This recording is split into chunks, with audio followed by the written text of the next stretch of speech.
À la tête d'une forte délégation chinoise, le ministre des Affaires étrangères et conseiller d'État chinois a été accueilli à sa descente d'avion par son homologue burkinabé.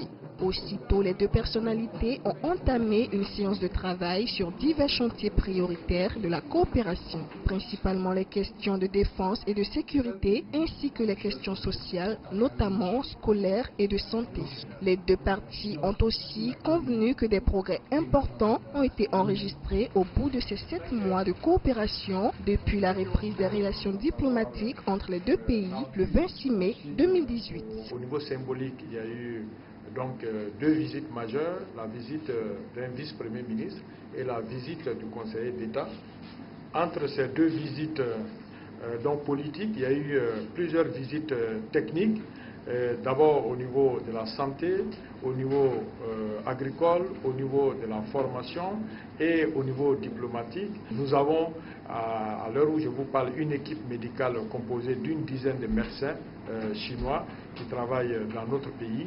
Et je peux également vous dire qu'il y a une mission agricole qui est sur place et dont l'objectif est de faire en sorte que, au-delà de ce qui était déjà fait dans d'autres cadres, notamment dans la production risicole, concentrer les efforts sur la production de mil avec une nouvelle variété qui permettra d'améliorer les rendements.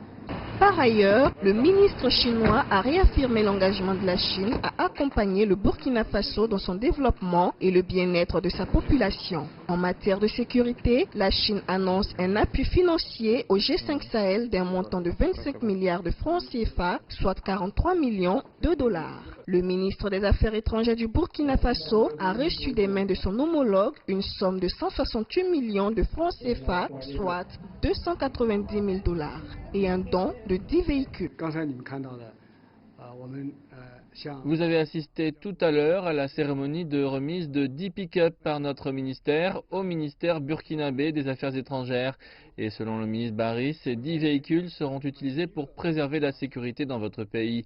La sécurité concerne la vie quotidienne de tous les Burkinabés. Ce sont des exemples concrets, mais ce n'est que le début de notre coopération.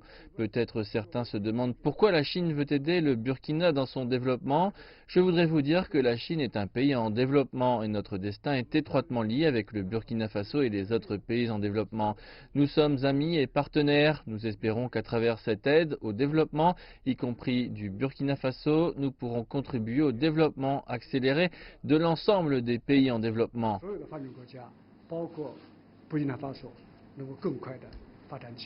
Lors d'un tête-à-tête entre le ministre chinois et le président du Burkina Faso, Christian Kaboré, les deux personnalités ont abordé des grandes questions internationales comme la réforme du Conseil de sécurité des Nations Unies. Par ailleurs, la Chine prévoit acheminer prochainement 5400 tonnes d'aide humanitaire pour aider le Burkina Faso à lutter contre la pénurie alimentaire. Avant de s'envoler pour le Sénégal, une cérémonie de décoration a été organisée à l'honneur de son Excellence M. Wang Yi, ministre des Affaires étrangères et conseiller d'État de la République populaire de Chine. Christina Niaouré, CGTN français.